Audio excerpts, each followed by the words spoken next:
Praise the Lord. Greetings to you all in Jesus' name. యేసు క్రీస్తు ప్రభు నామమున మీ అందరికీ శుభములు.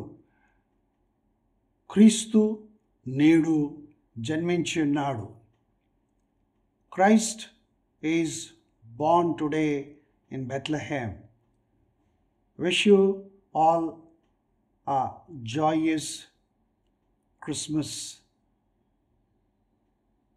మీ అందరికీ క్రీస్తు జన్మదినము శుభములు కలుగును గాక.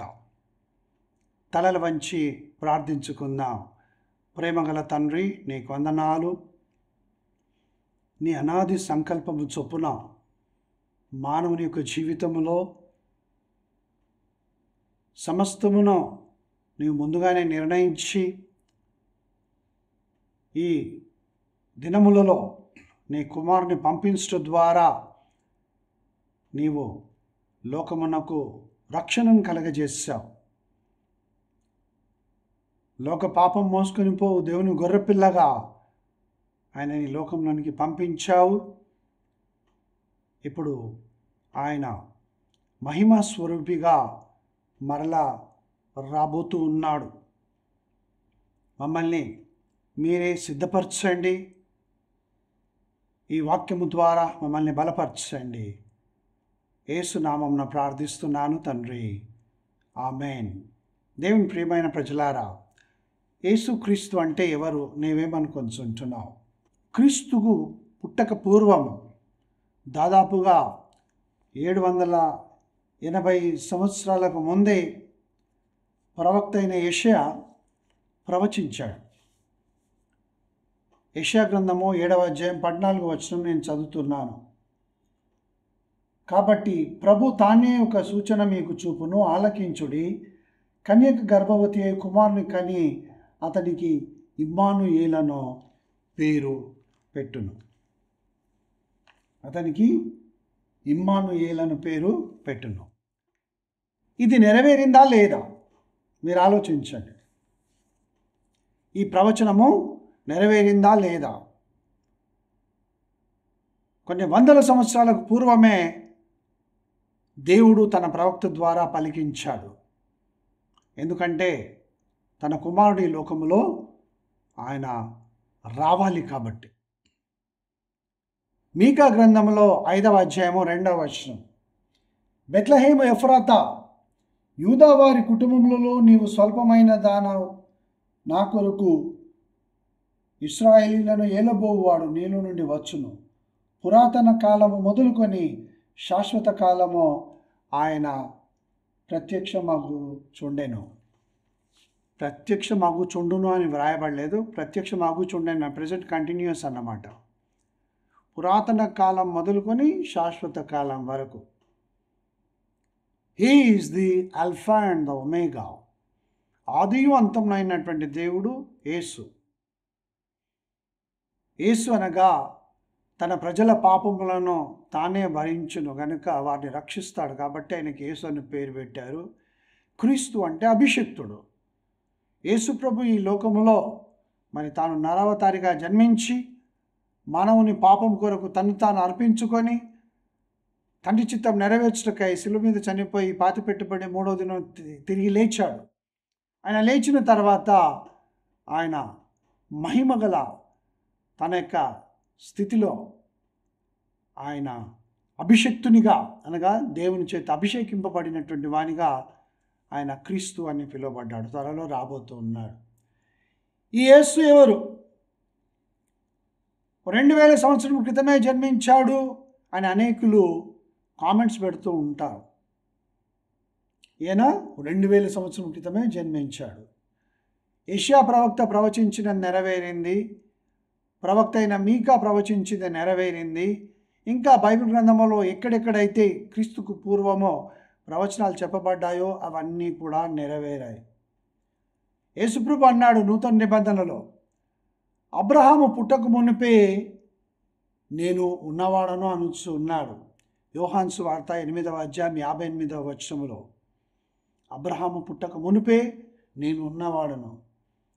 ఈయనే దేవుని కుమారుడని స్నానికుడైన యోహాను సాక్ష్యం ఇచ్చాడు. యోహాను సువార్త 1వ అధ్యాయము 34వ వచనములో పేతురు భక్తుడు ఏమంటాడంటే, పేతురు రాసిన మొదటి పత్రిక 1వ అధ్యాయం 20వ వచనములో, జగత్తు పునాది వేయబడక మునిపే ఈయన నియమింపబడిన అని పేతురు భక్తుడు సాక్ష్యం ఇస్తున్నాడు.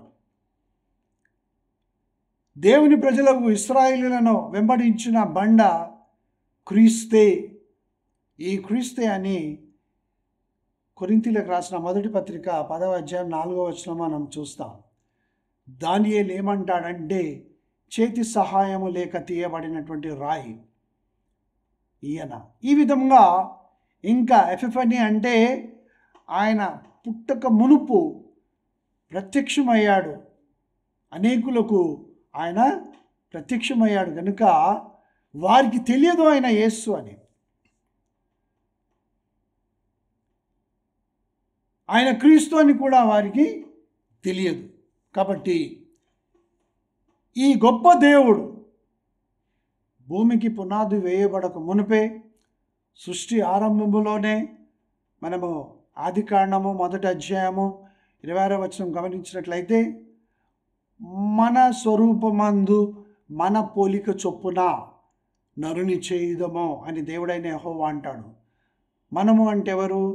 తండ్రి అయిన దేవుడు, కుమారుడైన దేవుడు, పరిశుద్ధాత్ముడైన దేవుడు. భూమికి పునాది వేయబడక మునిపే ఆయన ఉన్నాడు. సృష్టి జరుగుతున్నప్పుడు కూడా దేవుని కుమారుడైన యేసు అక్కడ ఉన్నాడు.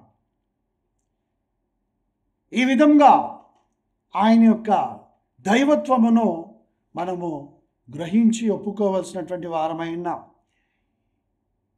ఈ యేసు నరావతారిగా భూమి మీదకి వచ్చాడు. ఎందుకు వచ్చాడు అనంటే, మార్కు సువార్త 1వ అధ్యాయం 15వ వచనములో వ్రాయబడి ఉన్నది. ఆయన ఏమని ప్రకటిస్తున్నాడు?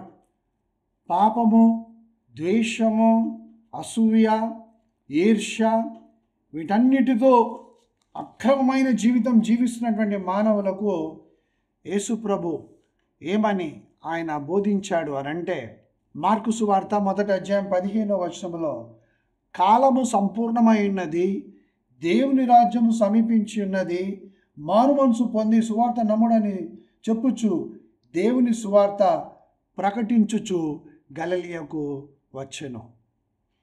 దేవుని సువార్తను దేవుని కుమారుడైన యేసు ప్రకటించాడు.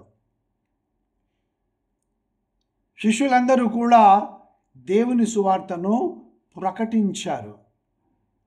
పౌలు భక్తుడు ప్రకటించాడు.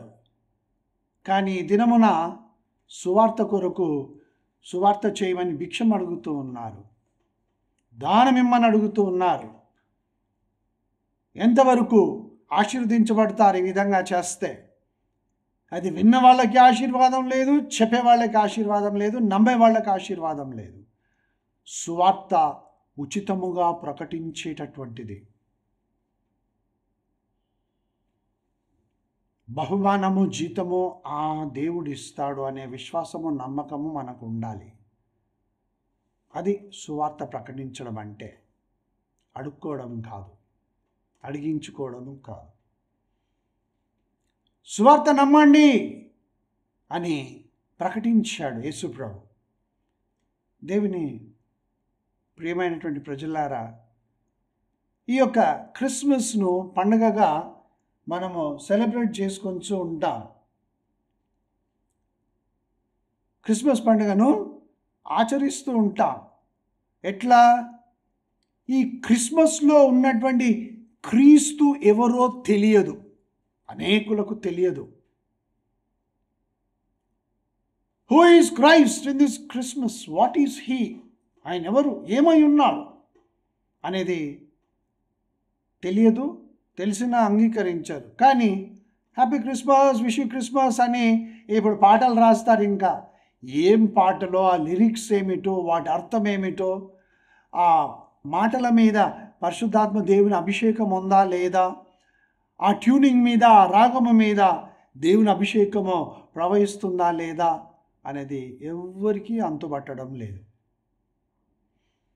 ఆ రంగురంగుల లైట్స్ మధ్యలో, ఆ ఫ్లాష్ లైట్స్ మధ్యలో, ఆ స్టేజ్ మీద వారు గంతులు వేస్తూ ఉంటే అది ఎందుకు వేస్తున్నారు, ఏం వేస్తున్నారు ఎవరికి తెలియదు. అందరూ సంతోషించి కేరింతలు కొడుతూ, మా అమ్మాయి సేవలో ఉంది, మా అబ్బాయి సేవలో ఉన్నాడు, ఏమి డాన్స్ చేస్తుందండి మా అమ్మాయి, ఏమి కోరియో చేస్తాడండి మా అబ్బాయి అని చెప్పుకునే స్థితిలోనే మనం ఉన్నాం. అందుకే యవనస్తులు ఈ విధంగా యేసు ఎవరో తెలియకుండా దారి తప్పిపోతూ ఉన్నారు. ఈ లోకాధికారి అయినటువంటి సైతాను వాడు సంతోషంగా ఈ నూతనమైనటువంటి వాటిని చూపిస్తూ చెవులు చిల్లులు పడేటటువంటి విధంగా మ్యూజిక్, వాయిద్యాలు. ఎందుకనంటే ఆ లిరిక్స్లో జీవం లేదు కాబట్టి, ఆ మాటలలో ఏమీ లేదు గనుక అవి విన్నవాళ్ళు ఎక్కడి నుంచి మారు మనసు పొందుతారు, రక్షణలో నడుస్తారు, క్రీస్తు అంటే ఎవరో తెలుసుకుంటారు, తెలియదు. ఆ కోరియో కొరకు ఎవరెవరినైతే ఎన్నుకున్నారో వారందరూ ప్రాక్టీస్ అంటారు. ఎవరైతే సెలెక్ట్ కాలేదో వారు, వారి తల్లిదండ్రులు, వాళ్ళ బంధువులందరూ ఒక గ్రూప్ అయిపోతారు.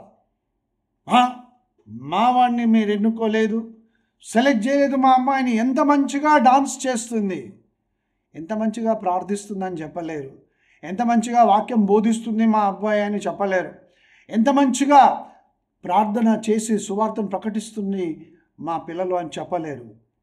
బాగా కొరియోండి, ఏమి స్టెప్పులు కదా, చాలా బాగుంటుంది, వినడానికి బాగుంటుంది, చేయించే వాళ్ళు కూడా చాలా సంతోషిస్తారు. ఎందుకంటే అట్రాక్షన్. మీకు కేక్ ఇస్తాము, కేకు కోయడానికి చాకు ఇస్తాము, ప్లేట్ కూడా ఇస్తాము, పరిగెత్తుతారు. ఇవ్వద్దని చెప్పడంలే, అడ్వర్టైజ్మెంట్ ఎందుకు, ఆకర్షించుకోవడానికి అంతే. కాబట్టి we celebrate Christmas without knowing who Christ is. గొల్లలు ఉండాలి, దూతలు ఉండాలి, గొర్రెలు ఉండాలి, తర్వాత జ్ఞానులు ఉండాలి, ఆకాశంలో నక్షత్రం ఉండాలి, పశువుల పాకు ఉండాలి, ఇవన్నీ ఉండాలి. చాలామంది ఎంతో ఖర్చు పెట్టి ఆ యొక్క పశువుల పాకని కట్టిస్తారు. క్రిస్మస్ ట్రీ అయితే వేల రూపాయలు వెచ్చించి కొని అలంకరిస్తూ ఉంటారు. క్రీస్తు కనబడాడు అక్కడ. క్రిస్మస్ ట్రీ, రంగురంగుల బల్బులు, ఇవన్నీ చేయొద్దని చెప్పడం లేదు, వీటన్నిటిని బట్టి తీర్పు తీర్చడం లేదు. కానీ వీటన్నిటికంటే ముఖ్యంగా క్రీస్తు ఉన్నాడా లేదా? బంగారం, సాంబ్రాణి, బోళం. ఎంతమందికి తెలుసు బంగారం, సాంబ్రాణి, బోళం దేనికి సూచనగా ఉందని? తెలియదు. ఇలా పట్టుకుంటారు, వెళ్ళిపోతారు. ఈ విధంగా గొల్లలు, జ్ఞానులు, దూతలు, పశులపాక, గొర్రెలు, నక్షత్రం, ఇవన్నీ ఉండాలి. పూర్వకాలంలో ఒక రాజకుటుంబంలో లేక కుమారుడు జన్మిస్తాడు. ఆ వంశం లోపల వారు గొప్ప విందు చేస్తారు. చాలా గొప్ప వాళ్ళని ఆ విందుకు ఆహ్వానిస్తారు. బిడ్డ పుట్టాడని, కుమారుడు పుట్టాడని. చలికాలము, ఆ కాలంలో అందరూ హ్యాట్ కంపల్సరీ పెట్టుకోవాలి, స్త్రీలైనా పురుషులైనా. తర్వాత ఆ కోటు, లాంగ్ కోట్ వాళ్ళు వేసుకునేటటువంటి వాళ్ళు వచ్చారు.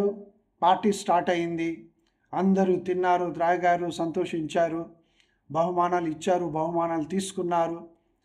ఆ తర్వాత వెళ్ళిపోతూ ఉన్నప్పుడు ఆ యొక్క పుట్టిన బాలునికి గ్రీటింగ్స్ చెప్దాము అని చూస్తే ఎక్కడా కనబడడు. ఆ యొక్క పని వాళ్ళందరూ వెతుకుతారు, ఆ మ్యాన్షన్ అంతా వెతుకుతారు, ఎక్కడా కనబడడు పిల్లవాడు. వెతికి తెల్లవారిపోతుంది. కాబట్టి వచ్చిన అతిథులు ఒక్కొక్కరు తమ కోటు, హ్యాట్ తీసుకొని ఆ రూమ్లో నుంచి వెళ్ళిపోతూ ఉంటారు. చివరిగా వారు మిగిలినటువంటి కోటును తీస్తే వాటి క్రింద ఆ బాలుడు చనిపోయి ఉన్నాడు, జీవం లేకుండా పడి ఉన్నాడు అక్కడ. ఎందుకు అనంటే ఆ ఊయలలో అక్కడ పెట్టారు. వచ్చినటువంటి వాళ్ళు చూడకుండా ఆ కోటును ఆ బాలుని మీద వేసేసారు. చనిపోయాడు. ఈ సెలబ్రేషన్స్లో, ఈ లోక సంబంధమైనటువంటి ఆలోచనలలో క్రీస్తు ఎవరో ఎరగకుండా, క్రీస్తును తెలియకుండా ఆరాధిస్తున్నటువంటి వాళ్లకు యేసు ప్రభువును అదే విధంగా చేస్తూ ఉన్నారు. There is no Christ in Christmas. ఈ విధంగా వారున్నారు. అందుకే దేవుని వాక్యం ఏమంటుందంటే, ఆమోసు గ్రంథము 4వ అధ్యాయము 12వ వచనాన్ని మనం చూద్దాము. ఆమోసు గ్రంథము 4వ అధ్యాయము 12వ వచనం. కాబట్టి ఇశ్రాయేలులారా, మీ ఎడల నేను ఇలాగు చేయుదును గనక, ఇశ్రాయేలులారా, మీ దేవుని సన్నిధిని కనబడుటకై సిద్ధపడుడి. దేవుని నామం నాకు మహిమ కలుగును గాక. చెవులు గలవాడు వినుగాక, విని గ్రహించుదురుగాక. మీ దేవుని సన్నిధిని కనబడుటకై సిద్ధపడండి. ఎందుకు అనంటే, ఈ యొక్క 4వ అధ్యాయంలో మనం చూసినట్లయితే ఇక్కడ దేవుడు ఏమంటున్నాడనంటే, మీకు ఆహారం లేకుండా చేస్తే మీరు నా తట్టు తిరిగిన వారు కారు. మేము 10 భాగాలు ఇచ్చాము దేవునికి అని చెప్పుకొని చుంటున్నారు కదా.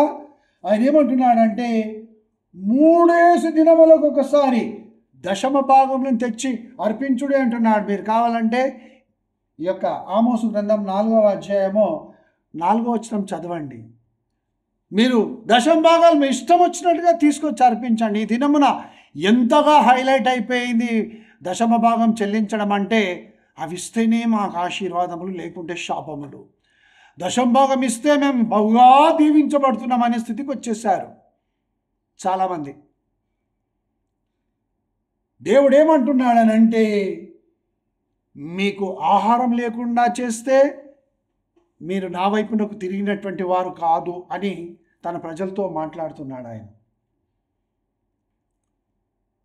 మీకు వర్షం లేకుండా చేస్తే మీరు నా వైపునకు తిరిగినటువంటి వారు కారు అని అంటూ ఉన్నాడు. మీకు నష్టము వెంబడి నష్టము కలుగుటకు నేను అనుమతిస్తూ ఉంటే మీరు దేవుని వైపునకు తిరిగినటువంటి వారు కారు. తెగులు, రోగము, వ్యాధి ప్రబలినప్పుడు అవి నేను అనుమతిస్తే మీరు నా వైపునకు తిరిగినటువంటి వారు కాదు అంటున్నాడు. మీకు నీళ్లు సరిపోకుండా అయిపోతూ ఉన్నాయి, అలా జరిగినా మీరు దేవుని వైపునకు తిరిగిన వారు కారు అని. తెగులు చేత మీ ద్రాక్ష చెట్లు, ఒలివ చెట్లు, ఇంకా వీటన్నిటినీ కూడా తినివేస్తే మీరు దేవుని వైపునకు తిరిగిన వారు కారు.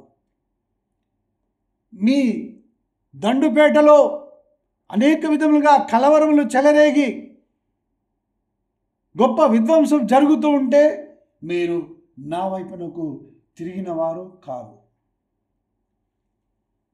మనుషులు నాశనం అయిపోతూ ఉన్నారు, అయినా కానీ మీరు నా వైపునకు తిరిగిన వారు కారు. అంటే మనకు కష్టాలు వచ్చినప్పుడు దేవుని వైపునకు చూడాలి, శ్రమ కలిగినప్పుడు దేవుని వైపునకు చూడాలి, విపత్తులు, ప్రాకృతిక విపత్తులు, ప్రకృతిలో విపత్తులు కలిగినప్పుడు మనం దేవుని వైపునకు చూడాలి. ఎందుకు ఈ విధంగా జరుగుతుంది ప్రభా? వరదలు వచ్చి కొట్టుకుపోతున్నాయి, కోట్ల కొలది డాలర్స్ నష్టపోతున్నారు, పలానా దేశంలో ఈ విధంగా జరిగిందని ఆ యొక్క వాట్సాప్లోను, తర్వాత ఫేస్బుక్లోను, ఇన్స్టాగ్రామ్లోను వీడియోలు పెడుతూ ఉన్నారు, వాటికి లైకులు కొడుతూ ఉన్నారు అందరూ. కానీ ప్రభువా, ఎందుకు ఇది అనుమతించబడింది? మా దోషం ఏమిటి? మా పాపం ఏమిటి? ప్రార్థన చేస్తాము. ఎవరైనా ప్రార్థన ఏర్పాటు చేస్తున్నారా? లేదు. చేయగలిగినటువంటి వారు చేయడం లేదు. ఏర్పాటు చేసినా ఎవరు రారని నిస్సహాయులైనటువంటి దైవ సేవకులు వారు ఇంట్లో ఉండి ప్రార్థన చేసుకొని ఉంటున్నారు. దేవుని వైపునకు తిరగండి. ఏదో గొప్ప మీటింగ్ ఏర్పాటు చేసి నేను మీటింగ్ ఏర్పాటు చేస్తే ఇంతమంది లక్షల మంది ప్రజలు వస్తారని చూపించుకోవడానికి కాదు. ప్రజలు దేవుని తట్టు తిరగడానికి. ఎంతమంది ప్రార్థిస్తున్నారు, ప్రభా ఇదిగో ఇలా జరుగుతూ ఉన్నది, ఈ ప్రజల హృదయాలను నీ వైపు నువ్వు తిప్పుకో అని ఎంతమంది సేవకులు చెప్తారు? లేదు. అందుకే ఏమంటున్నాడంటే, ఇవన్నీ జరుగుతున్నాయి కదా, ఇంకా నేను తీర్పు తీర్చబోతున్నాను కనుక మీరు దేవుడి వైపునకు తిరగండి అని చెప్తున్నా. ఇది పాత నిబంధనలో బ్రదర్. అయ్యా ఏం చెప్తున్నావు నీవు? నాకు కొంతమంది ఫోన్ చేస్తారు, ఏంటండి మీరు పాత నిబంధనలను చూపించి క్రొత్త నిబంధన అంటారు. క్రొత్త నిబంధనలు కూడా దేవుడు ఒక దినము నిర్ణయించాడు. అపోస్తల కార్యములు, ద యాక్ట్స్ ఆఫ్ ద అపోజల్స్, అపోస్తల కార్యములు చాప్టర్ 17 verse 30 and 31, 17వ అధ్యాయము 30-31 వచనాలు ఎప్పుడు మనము ధ్యానించలేదా? ధ్యానించమండి, ఎందుకంటే అది చెప్పరు కదా. కానుకల గురించి, మందిరాల నిర్మాణం గురించి, వీటి గురించే మనకు కావాల్సింది, కానీ ఈ విధంగా చెప్పడం చాలా తక్కువ. ఆ అజ్ఞాన కాలమున దేవుడు చూచి చూడనట్టు ఉండెను. ఇప్పుడైతే అంతటను అందరును మారు మనసు పొందవలనని మనుషులకు ఆజ్ఞాపించుచున్నాడు. మారు మనసు పొందు అనేది ఆ దినమున ఒక ఆప్షన్ ఉండే. ఈ దినమున దట్ ఈస్ ఎ కమాండ్మెంట్. మారు మనసు పొందకపోతే రక్షణ లేదు. రక్షణ లేకపోతే నువ్వు దేవుని రాజ్యంలో ప్రవేశించలేవు, ఇక్కడే ఉంటావు భూమి మీద.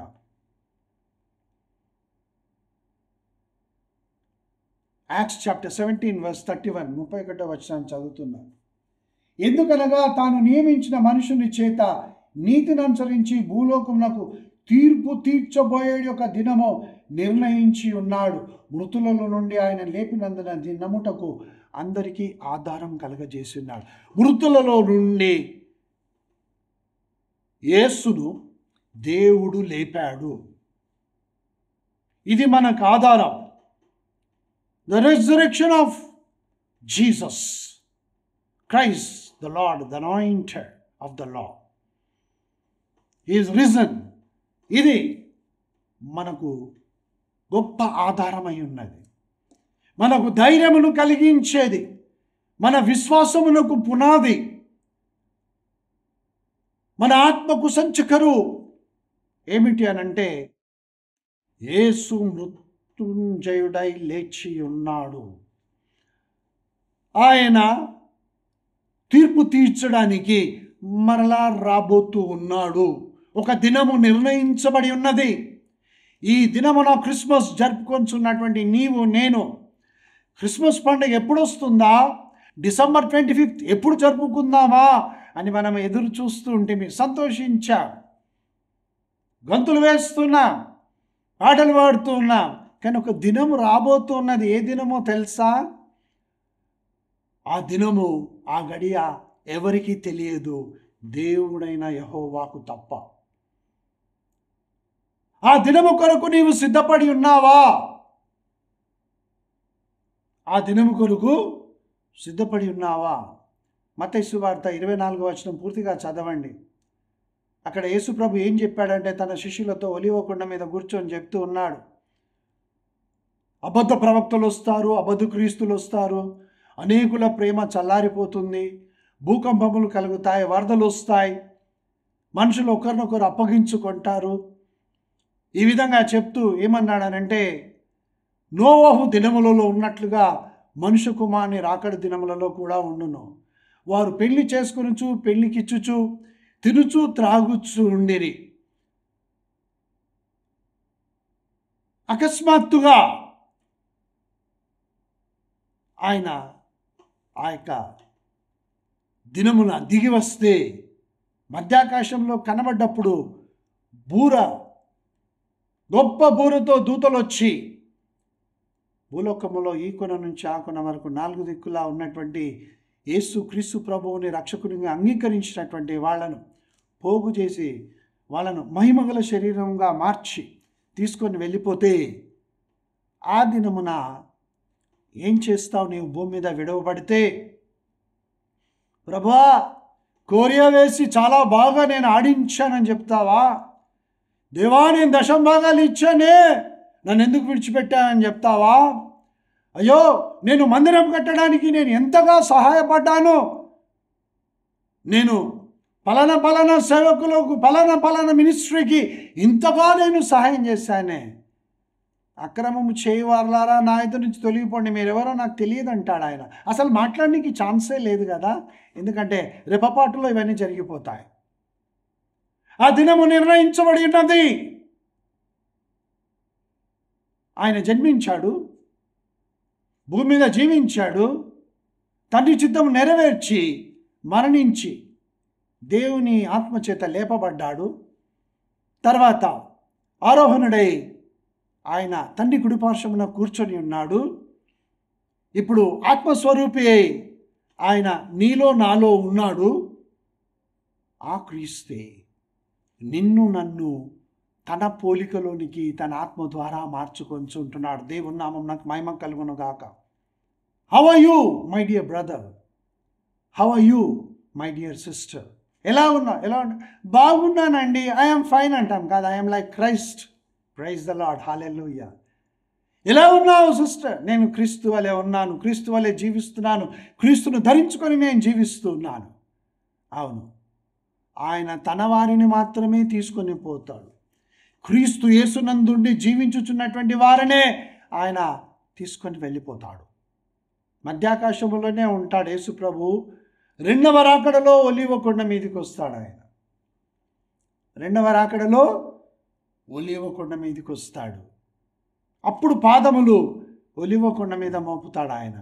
ఇప్పుడైతే రాప్చర్, సంగమం ఎత్తబడేటటువంటి సమయం.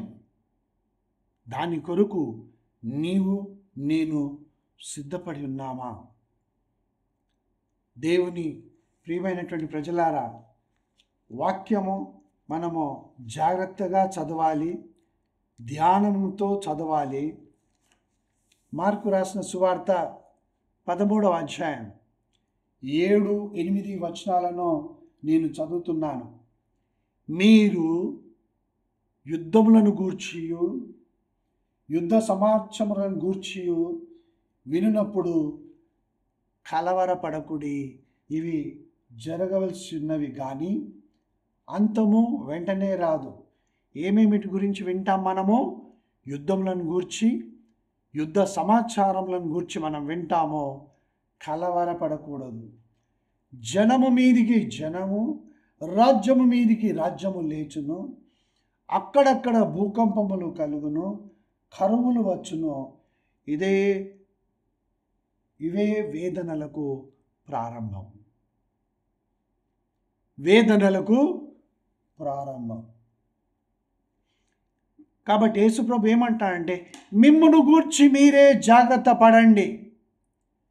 ఈ లోకములో ఉన్నటువంటి తలంపులకు, మనుషుల యొక్క కట్టడలకు, వారు బోధించే అబద్ధ బోధలకు మీరు లోబడకండి, జాగ్రత్తగా ఉండండి అని చెప్తూ ఉన్నాడు. ఈ దినమున అనేకులు అబద్ధములను నమ్ముతూ ఉంటున్నారు. అబద్ధములు నమ్మి భ్రమపరిచే ఆత్మల యందు విశ్వాసం ఉంచుతూ ఉన్నారు. ఈ అబద్ధములు ప్రకటించేటటువంటి ఆత్మ అబద్ధ ప్రవక్తల నోట ఉండి అబద్ధములే మాట్లాడిస్తే ఆ అబద్ధములనే నమ్ముతారు. This is true. సత్యమును ఎవరు నమ్మరు. సత్యమును బట్టి ఎవరు జీవించడానికి ముందుకు రారు. సత్యమును ఒప్పుకోరు. సత్యమందు వారు ప్రతిష్ఠింపబడడానికి ఇష్టపడరు. ఇష్టానుసారమైనటువంటి జీవితం, తమ కడుపే వారి దేవుడు, వారు దేనినైతే అసహించుకోవాలో దాని అందే సంతోషిస్తూ ఉన్నారు. అదే సత్యమని మనుషులను నమ్మిస్తూ ఉన్నారు.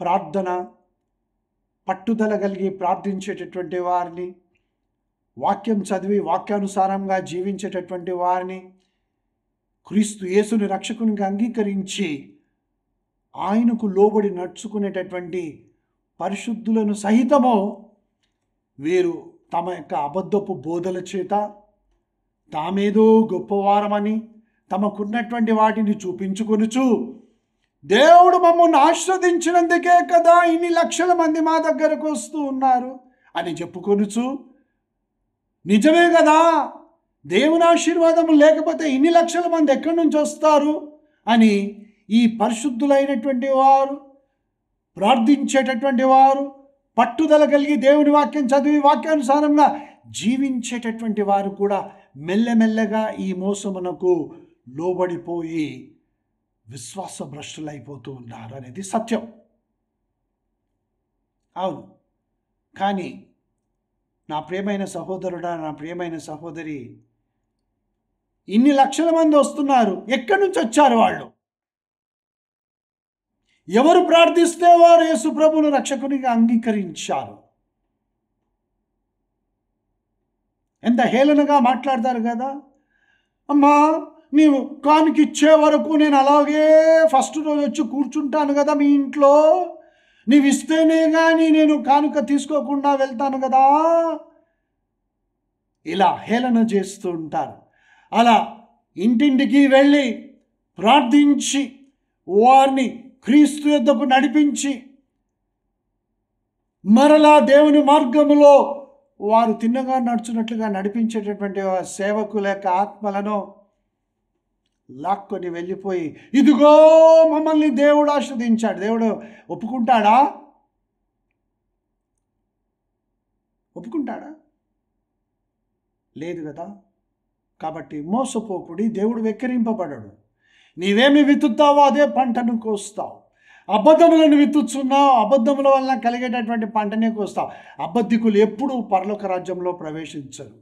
మోసము చేయవారు ఎప్పుడు కూడా పరలోక రాజ్యంలో ప్రవేశించరు. లోపులు వ్యభిచారులు ఎప్పుడు కూడా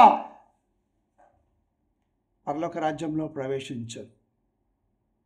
కాబట్టి దేవుని ప్రియమైనటువంటి ప్రజలారా, దేవుని వాక్యము ఈ విధంగా మనలను బలపరుస్తూ ఉన్నాడు. ఏమనంటే, తినుచు త్రాగుచున్నటువంటి వారు ఉన్నారు, మనమైతే యేసుక్రీస్తు ప్రభువును రక్షకునిగా అంగీకరించి ఈ వేదనలు కలుగుతున్నటువంటి దినములలో విశ్వాస భ్రష్టులము కాకుండా ఈ లోకములో దేవుని పేరు చెప్పి అనేక విధమైనటువంటి కల్పితములు కల్పిస్తున్నటువంటి వారికి లోబడకుండా మనము విశ్వాసమును కాపాడుకుంటేనే. ఎక్కడ కనబడుతుంది ఇది? చనిపోయిన తర్వాత సమాధి చేసి చక్కటి సమాధి కట్టించి అక్కడ ఒక స్టోన్ పెడతారు కదా, అక్కడ కనబడుతుంది. మంచి పోరాటం పోరాడి తిని. ఆయన జీవితం గురించి మనము చూస్తే మంచి పోరాటం కాదు, ఇతరులను పడద్రోయుటలో పోరాటం సాగించి, సంఘమును పాడు చేయుటలో, వాక్యమును సరిగ్గా ప్రకటించకుండా అనేక విధములుగా ఈ లోక సంబంధంగా జీవించినటువంటి వారి సమాధి మీద ఉండే పేరు ఏమిటంటే, మంచి పోరాటం పోరాడి తిని, నా విశ్వాసమును కాపాడుకొంటిని, నా పరుగు తుదముట్టించి తిని. విశ్వాసమునకు కర్త, దానిని కొనసాగించేది యేసు ప్రభు. నీ ఆలోచన బట్టి కాదు, నా ఆలోచన బట్టి కాదు, నేను నమ్మిన దానిని బట్టి కాదు, నీవు నమ్మిన దానిని బట్టి కాదు. విశ్వాసమునకు కర్త, దానిని కొనసాగించు యేసు వైపునకు చూచుచు గురి వద్దకు ఇప్పుడు ఓపికతో పరిగెడితే బల నమ్మకమైన దాసుడని ఆయన అంటాడు. ఆ విశ్వాసమును కాపాడుకొనడానికి మనకు క్రీస్తు బోధించినటువంటి మాటలన్నిటినీ జ్ఞాపకం చేసుకోవాలి, వాటి ప్రకారం నడవాలి. క్రీస్తు నా హృదయములో జన్మించి ఉన్నాడు, ఆయన నా హృదయములో ఉన్నాడు. నేను క్రీస్తు కొరకు జీవిస్తాను, క్రీస్తు వలె జీవిస్తాను. ఇది నీ యొక్క విశ్వాసము, జీవిత విధానము ధైర్యమై ఉండాలి. అందుకు పరిశుద్ధాత్మ దేవుడు మనకు సహాయం చేస్తాడు. Everything in your life is done by the power of the Holy Spirit God. పరిశుద్ధాత్మ దేవుని యొక్క శక్తి చేత సమస్తము నీ జీవితంలో జరిగించబడుచు ఉన్నవి. దేవుని యొక్క వాక్యం యొక్క శక్తి చేత, ఆయన వాక్యములో ఉన్నటువంటి జీవము చేత మనము జీవిస్తూ ఉన్నాం. We live by the word of God. తెల్ల వాక్యమా, నల్ల వాక్యమా, పవిత్రమైనదా, ఇవన్నీ కాదు. ఆయన మాట్లాడినటువంటి మాట సత్యవాక్యము.